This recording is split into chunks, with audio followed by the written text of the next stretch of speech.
No sé mucho. México rompió sus relaciones con Cuba en el gobierno de Ernesto Zedillo. ¿Cuáles fueron los principales cambios que usted notó? El gobierno de México siempre ha sido aliado del gobierno de los Estados Unidos. Desde el embargo comercial que Estados Unidos implantó en los años 60 después de la Revolución Cubana, México fijó una posición de neutralidad entre las relaciones entre México y Cuba. Esta relación de neutralidad se fue tergiversando desde el gobierno de Luis Echeverría Álvarez y fue paulatinamente orientándose de manera obvia hacia los intereses de los Estados Unidos. Al finalizar la Guerra Fría, todos en el mundo tuvieron que fijar posiciones en cuanto al poder de los Estados Unidos. Estados Unidos se manifiesta como nación hegemónica del mundo. En los 90, con el gobierno, con los gobiernos de los padre e hijo Bush, comienza a ser evidente que se quiere atraer las simpatías de las naciones aliadas. En 1993 deben recordar que firmamos el Tratado de Comercio. Después de esto, Ernesto Zedillo busca ¿cómo decirlo?, el aterrizamiento de los acuerdos y que comiencen a operar. ¿No? Esto trae un acercamiento comercial muy fuerte con los Estados Unidos.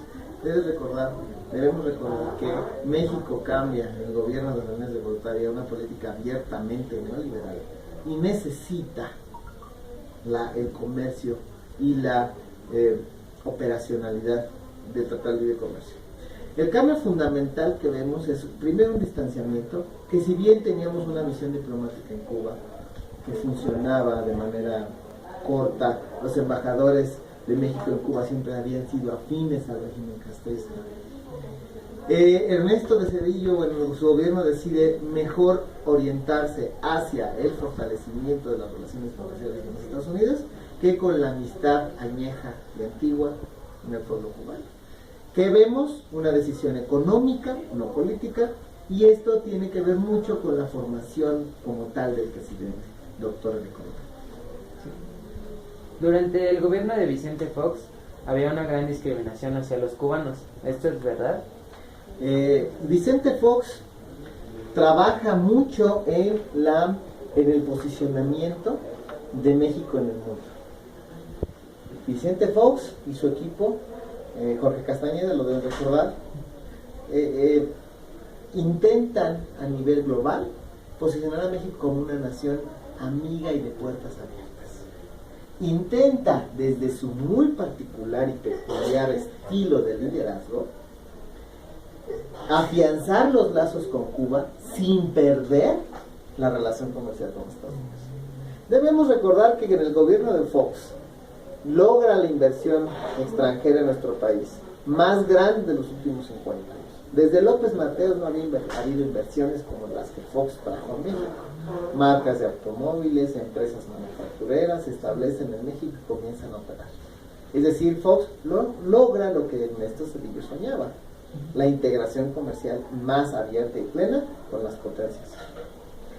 Pero por el otro lado, por este posicionamiento del que te hablo, Fox intenta abrir las puertas a todas las naciones y comete un error político de enormes proporciones. Uno de los errores políticos de las más grandes proporciones de la década de los 2000. Invita al presidente cubano, entonces todavía Fidel Castro, a la cumbre de las Américas, pero le condiciona la participación. Yo no creo que los cubanos nunca hayan sido discriminados en México, sinceramente no lo creo. Pero la acción que México ejerció con su presidente no ha sido perdonada por el pueblo. Que Vicente Fox haya negociado la participación del presidente cubano a que no estuvieran encontrados el presidente Bush y el presidente Castro en la cumbre es un error político enorme. Pero el fondo político es loable. Él quería traer a Castro a México por primera vez en muchísimos años que participara en una cumbre de las Américas y al mismo tiempo tener contento a su socio comercial. Yo no creo que hubiera discriminación. Yo creo que más bien el presidente lo que quiso fue cuidar ambos intereses al mismo tiempo. Pero pues el dicho dice que quien sirve a dos amos pues no queda mal. En este caso con quien quedamos mal fue con Cuba, ¿no? ¿Cómo se realizaban las reuniones del presidente Zedillo con los presidentes de otros países? El presidente Zedillo fue un presidente muy cerrado. Fue un presidente que no realizaba grandes viajes. Hoy estamos acostumbrados a ver al presidente de la República hacer grandes despliegues de el aparato estatal para realizar visitas de Estado. Debemos recordar cuántos presidentes de nuestro país han viajado a Reino Unido y recibido trato de jefe de Estado. ¿Cuántos? 3. Luis Echeverría, que se caracterizaba por sus salidas tremendamente sultanescas a otros países. El presidente Calderón y ahora el presidente Enrique Peña. El presidente Zedillo tuvo las giras de gobierno más pequeñas de la historia del presidencialismo mexicano después de Benito Juárez. Él era muy reservado en las reuniones con los presidentes en México o en otro lugar del mundo. ¿Y estas reuniones le favorecían a usted de alguna forma? Nosotros, el pueblo de México, siempre hemos tenido la pregunta de cuál es el beneficio puntual a la persona.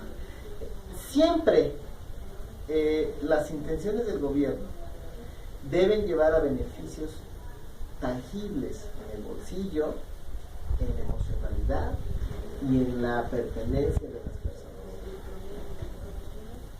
Hay opiniones divididas de repente que un presidente traiga a otro presidente, no solo que vaya, también que traiga, que un presidente vaya a otro país sin resultados tangibles en nuestros modos de vida. No tienen sentido esas visitas. Recordemos, hubo presidentes o hubo gobiernos que se esforzaron en hacer estas relaciones internacionales por fines meramente sentimentales, no políticos ni económicos. La visita más criticada de un jefe de Estado a esta nación se dio en 1979, cuando el Papa recién elegido es invitado a México y el Papa, para sorpresa del mundo entero, acepta. Un país tercermundista, sin infraestructura, que transportó al Papa en un camión de materiales descubierto, lo cual le trajo al Papa una impresionante dermatitis porque se quemó y quedó como ciruela. Manifiesta que los presidentes mexicanos no tienen experiencia en su manejo de relaciones exteriores. Es decir, el 60-70% de las misiones internacionales no ven un resultado tangible en los bolsillos de las personas. ¿Y qué cambios notó en el país después de que Ernesto Zedillo dejó la presidencia?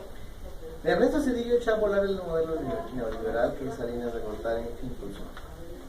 Recordemos que Ernesto Zedillo trajo consigo el lastre tremendo de ser un candidato no deseado, de ser el sustituto del caudillo. El peso de que Colosio hubiese sido elegido candidato y que a la muerte hubiera sido elegido él como emergente, difícilmente después de la primera mitad, antes de la primera mitad del gobierno se lo pudo sacudir. Eso, su personalidad gris, oscura, en cuanto a el contacto con la gente. No tienes más que ver una imagen del grito de independencia llevado a cabo por él, donde veas que no hay ningún contacto ni visual con las personas. Trajo una sensación de alivio cuando terminó. No se puede negar el juicio histórico que hoy ya comienza a tener Ernesto Zedillo en aquella noche de las elecciones a presidente en el año 2000, cuando tuvo el valor civil de la misma noche de las elecciones anunciar al ganador. Él, en el despacho de la oficina de Los Pinos, apareció en cadena nacional diciendo que todas las tendencias electorales favorecen a Vicente Fox. ¿Qué cambios podemos ver? De pronto un presidente que tiene el valor de admitir que perdió la presidencia. Esto Calderón lo redimensiona cuando, al fallecer Miguel de la Madrid, hace un homenaje de cuerpo presente al expresidente priista en el Palacio Nacional. Y él mismo anuncia el triunfo de Enrique Peña en las elecciones presidenciales siguientes. Es decir, yo que veo un parteaguas en el estilo presidencial de Ernesto Zedillo en adelante. Ernesto Zedillo despoja de mucho a la figura mesiánica, a la figura no sé, totémica o faraónica del presidente de México, y nos trae un presidente menos inalcanzable. Zedillo era un presidente común, más corriente que común, a diferencia de Salinas, que era rey. ¿Cuáles fueron los principales cambios en la relación con Cuba durante la etapa presidencial de Vicente Fox? Como ya lo dije hace rato, Vicente Fox intenta acercarnos con Cuba, intenta acercarnos con Cuba, intenta acercarnos con Cuba. Hay errores, tropiezos garrafales en el intento de la relación. El canciller Castañeda hace grandes acercamientos, se logran grandes cambios. Definitivamente los cambios se dieron hasta que no estuvo Fidel. Fidel Castro simpatizaba, creo yo, desde mi muy personal punto de vista, en mucho con las ideas de Vicente Fox, pero la figura de la revolución y el antiimperialismo constante declarado por el gobierno cubano impidió la plena amistad y compartición de los pueblos. Las visitas simultáneas que el Papa Juan Pablo II realizó a Cuba y a México en el gobierno de Castro y Fox ayudó mucho a esta distensión y acercamiento diplomático, claro, porque yo creo que el acercamiento cultural, étnico y de amistad entre Cuba y México nunca dejó de existir. De igual manera, Vicente Fox otorgaba becas para los niños de bajos recursos. ¿Usted escuchó algo sobre ellas? Hay muchos programas que se establecieron en el gobierno de Vicente Fox que incluso siguen existiendo hoy. Yo te podría contestar la pregunta. ¿Sabías que hoy el anunciado programa que se ha renovado, que ahora se llama Prospera, en realidad es una idea de Vicente Fox? En el año 2000 se estableció Oportunidades, el programa social más ambicioso de la historia de este país. Hoy el gobierno lo sigue estableciendo, le cambiaron el nombre, le cambiaron el estilo, pero es un programa establecido por Vicente Fox. Vicente Fox tuvo 3 grandes ejes económicos para tratar de impulsar la economía en el más puro estilo keynesiano. El primero fue la propiedad de la tierra, el repartir créditos para casas baratas. En México movió al mercado inmobiliario a través de Infonavit. Los créditos Infonavit otorgados en el gobierno de Vicente Fox son un número récord, no lo tengo en la mente, en la historia. Después su política de la changarrería, que se burlaba muchísimo la gente. A mí me parece que es un programa que pudo haber despegado si se le hubiera dado oportunidad. La movilidad social era una idea constante de Vicente Fox. El afianzamiento de la Secretaría de Desarrollo Social como motor hacia la movilidad social era un proyecto fabuloso. Desgraciadamente Calderón era de políticas más regias, más estables, menos populistas, y Vicente Fox de repente sí caía en lo que quería la gente y no lo que necesitaba la gente. Son cosas muy diferentes. En cuanto al programa de becas, claro que lo conozco, claro que lo conocí. No es el más ambicioso que ha habido en la historia, pero sí es uno de los más dirigidos. Hay múltiples personas que incluso se sumaron al proyecto. Uno de los proyectos sumados a este intento del presidente Fox, por ejemplo, fue el programa de becas de Fundación Telmex, junto con Carlos Slim, el cual sigue vigente.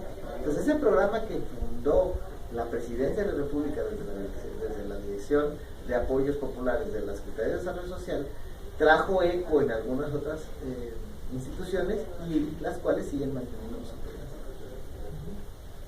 Entonces, ¿usted cuál considera que fue el gobierno que más afectó al país? ¿El de Zedillo o el de Fox? Esa pregunta es muy complicada. Las afectaciones pueden ir en varias instancias. Yo creo que el gobierno de Ernesto Zedillo fundó las bases económicas que pudieron traer la estabilidad de 20 años en nuestro país. Debemos analizar, y ustedes como jóvenes que me comentan en muchas ocasiones en clase, que ustedes no conocen otra cosa que dos gobiernos de Fox y lo que va de, dos gobiernos del PAN, perdón, y lo que va de Quebec. Yo lo que les digo es, hagan juicios. La historia debe ser crítica. El México se orientó a finales de los 80s en la aventura neoliberal, después del fracaso tremendo de la sustitución de importaciones y de la petrolización por los gobiernos de Luis Echeverría y de José López Portillo. Este embarcamiento en el liberalismo o neoliberalismo, hay dos, son dos ideas diferentes pero se basan en lo mismo, nos lleva a que sin las bases de liberalismo económico, de apertura comercial, de asociaciones con los socios comerciales, hubieran impedido la atracción de capitales que llegó con Vicente Fox. Los tres gobiernos, incluyendo el de Salinas de Gortari, que no lo mencionas, pero sin embargo juega un papel fundamental en la historia económica de este país. Los grandes cambios, las grandes decisiones criticadas, malentendidas en algunos casos y aprovechadas en otros casos, por supuesto, con corrupción y con prestanombres, etcétera, sentaron las bases de la estabilidad económica que tenemos. 20 años de estabilidad económica se logran solo con bases firmes realizadas con capacidad, con conocimiento y con tremenda intención de ver hacia el futuro. Yo lo que le alabo al gobierno de Ernesto Zedillo fue el sacrificio de su sexenio por el bien futuro. ¿A qué voy? Ernesto Zedillo estableció medidas que se sabían que no iban a ser de inmediata respuesta y que no iban a ser populares en el momento. ¿Cómo qué? Como la creación de las AFORES.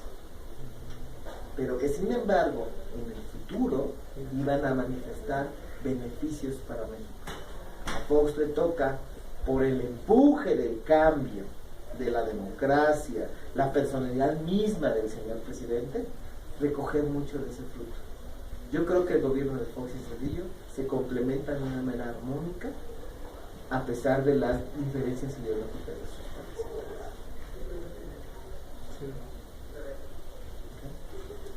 Nada más. Muchas gracias. De nada.